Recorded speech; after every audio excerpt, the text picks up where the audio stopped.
Hello, my name is Anaya Webb, and this is my week 7 return to demonstration video.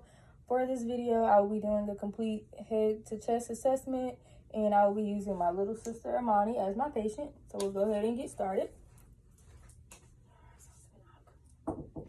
Knocking, shutting the door, and I'm completing hand hygiene. Hello, how are you doing today? Good, how are you? I'm alright. My name is Anaya. I'll be your student nurse for today. I'm just going to do a quick head to chest assessment. This assessment should take no longer than 10 to 15 minutes. As I'm doing this assessment, this is just for me to assess and make sure that you have no abnormal health issues. I do want to thank you for participating and cooperating as I'm completing this assessment. So before we start, I'll go ahead and assess my 2 patient identifiers. So would you mind telling me your name and your birthday? Amani Tillman, August the 4th, 2007. Alrighty, so you gave me your name, Amani Tillman, August 4th, 2007. I'm just checking your bracelet, make sure that matches. And I'm going to check in the computer and make sure I have the same information. Okay. And next, I'm going to assess your pain level and allergies. Do you have any known allergies? No. Alright, and then could you rate your pain level for me on a scale of 1 to 10? 1. Alright, so I have assessed my patient pain level, and I've assessed her allergies. So she has no known allergies, and her pain level is scored as a 1. So next, I will do a general appearance inspection. So my patient will, of course, be dressed in a gown with no shirt on. So as I'm inspecting my patient's general appearance, I see no signs of acute distress. I will check my patient's level of consciousness by asking her person, place, time, and situation. All right, could you please just tell me your name again? Amani Tillman. All right, do you know what time it is? It is 10:10. All right, and do you know where you are right now? A bedroom. Okay, and do you know why you're here? Yes.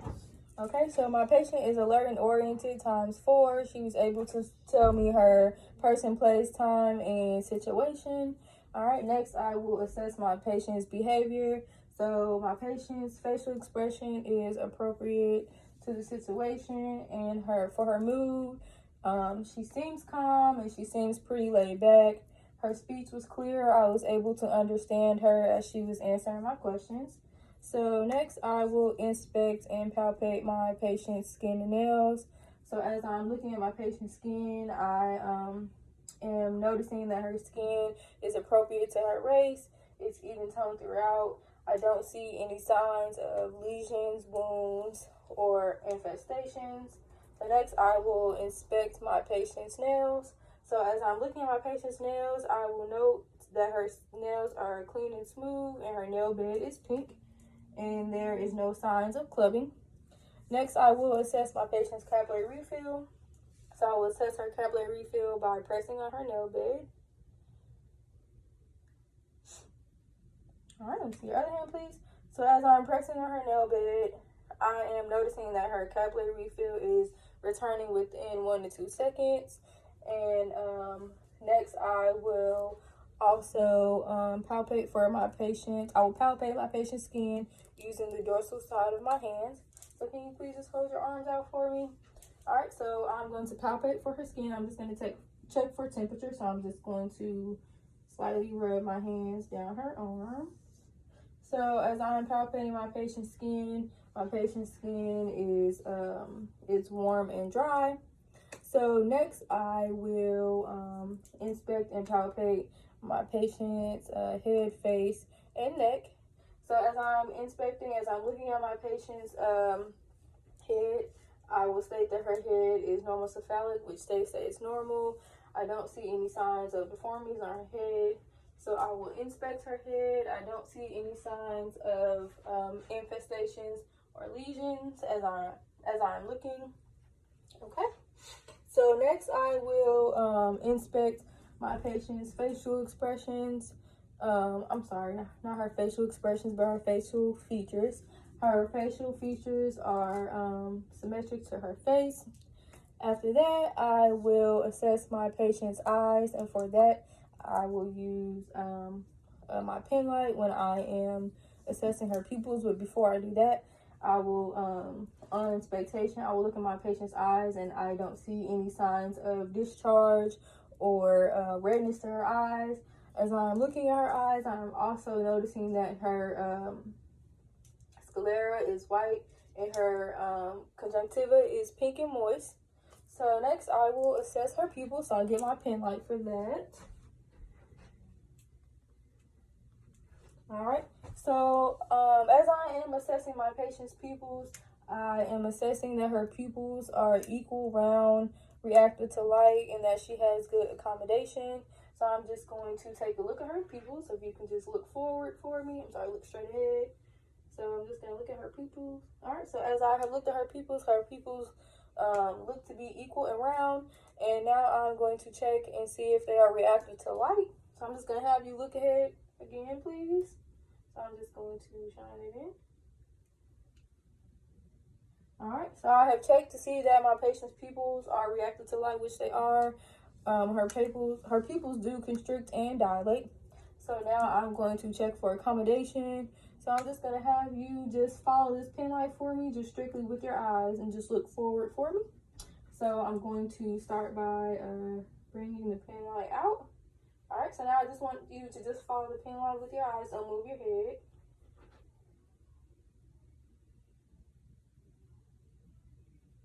All right, so I have checked for my patient's accommodation, which is normal. She was able to follow my pen light strictly with her eyes.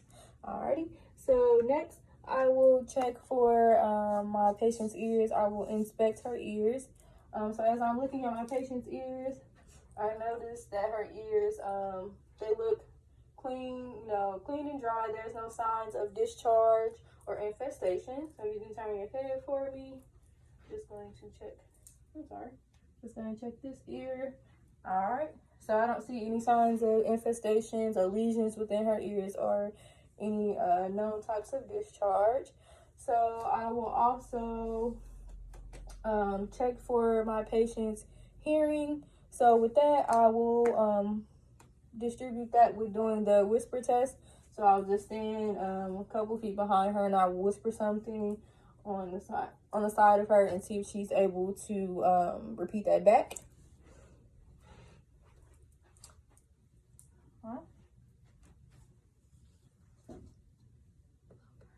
Bluebird. All right. So I have assessed my patient's hearing. I stood a couple feet back from her and I whispered Bluebird, which she was able to repeat back to me. So she has pretty much good hearing. So next I will assess for my patient's nose. As I am inspecting my patient's nose, I'm noticing that her nose is symmetrical to her face. There is no signs of deformities. There's no signs of drainage coming out of her nose or no signs of inflammation. Next, I will assess for her bilateral nasal patency. So with that, I can use my pen light for that. All right, want to hold your head back a little bit, just a little bit, not too far. All right, so I'm just looking into her nostrils and I'm noting that her nostrils her nares are bilaterally patent. Okay. So next I will inspect my patient. Sorry, I was getting my stethoscope for the next step. So next I will assess my patient's mouth and throat. So as I'm inspecting my patient's mouth, I'm noticing that her mouth is pink. And next I will also inspect her tongue and her gums. So can you just open your mouth for me? All right, so as I'm looking, I'm noticing that my patient's gums are moist and pink and her tongue is moist and pink. So next I will check for her respiratory system and I will listen to her lung fields. I will listen to it anterior and posterior. So grab my stethoscope for that. All right. So before I also take for her lung fields, I will look upon inspection. And as I am looking upon inspection, I see that there are no signs of deformities upon her chest anterior, and I don't see any use of her accessory muscles. So I would note that there are no signs of deformities and there are no use of accessory muscles. So I will listen to her lung fields, anterior and posterior. So with that, I would use my stethoscope. I'm gonna put it on all the way. But I will use the diaphragm side of my stethoscope to listen to her lung lobes.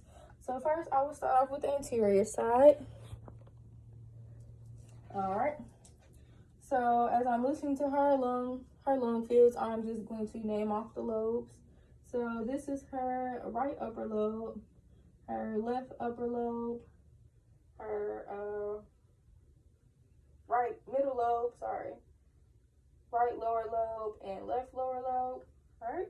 So that was the anterior side. So if you can just kind of turn a little bit, I will show them the posterior side. Kind of turn all the way around for me. Turn all the way around for me. Thank you. All right, so I'm going to listen to her lung fields, the posterior side. Just kind of sit up straight for me. You don't have to hold your hair. You're okay. All right. So as I am listening to her posterior sides, I'm just going to name where I am placing the diaphragm of the stethoscope. All right. So this is her left upper lobe, right upper lobe, and this is her right lower lobe and left lower lobe. All right, so you can turn back around for me, please. Thank you. All right, so now that I'm done inspecting and auscultating her respiratory system, I will next move on to the cardiovascular system. So first, I will palpate for her. I'll palpate for her carotid post. So when you're palpating for the carotid post, you want to do that one at a time. So I'm just going to feel for her carotid post. All right, and I do feel the post. So now I'm going to feel on the other side. All right, so I have palpated for her carotid post. Next, I will inspect for JVD.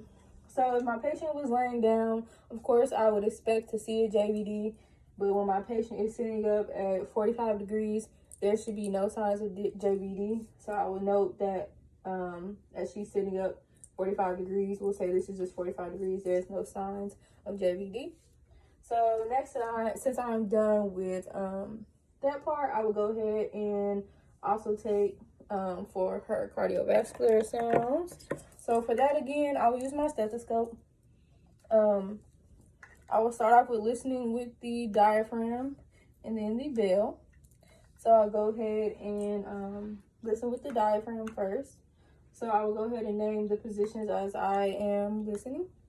All right, so we have the aortic, pulmonic, Erb's point, tricuspid, and mitral. All right, so after that, I'm gonna go ahead and take this off. Sorry, I forgot to listen with the bell. Sorry. So after I have listened with the diaphragm side, I will listen with the bell. This is so I can hear any signs of murmurs. So I'm just going to name the fields again. So we have the aortic, pulmonic, Erb's point, tricuspid, and mitral. All right. So after I am done listening to that, I will feel for her radial pulse on both sides. So if you could see your wrist, please. I'm just going to feel. I'll use that hand. So I'll just feel for her radial pulse on her left wrist.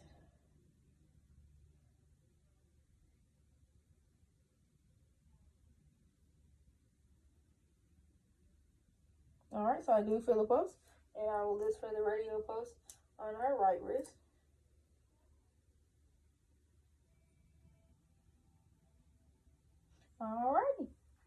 Alrighty, so now that I am done with my assessment, I will go ahead and end my assessment with Roth. So, of course, I will reassess my patient's pain. Alrighty, so I'm just going to reassess your pain. Would you mind rating your pain level on a scale of 1 to 10 for me, please? 1. Alright, so I've reassessed my patient's pain. Her pain is still the same at a level of 1. So if my patient is in her bed, of course, I will put her bed back to the lowest position. I'll make sure that the bed is locked. I will check with the patient and offer any comfort measures. So is there anything that I can get you right now? Are you okay? Thank you. Alrighty. So my patient doesn't need anything at the moment. So I have the bed in the lowest position. The bed is locked. Alrighty, so I would like to thank you for letting me complete this assessment. If you do have any further questions or if you feel the need to come in, don't hesitate. Always come in and talk to us. And again, thank you for coming, okay? Alright, so now that I'm done with my assessment, I'm going to complete hand hygiene. And I am going to, again, still provide her with privacy so that she's able to get dressed. And I will go ahead and head out. Thank you.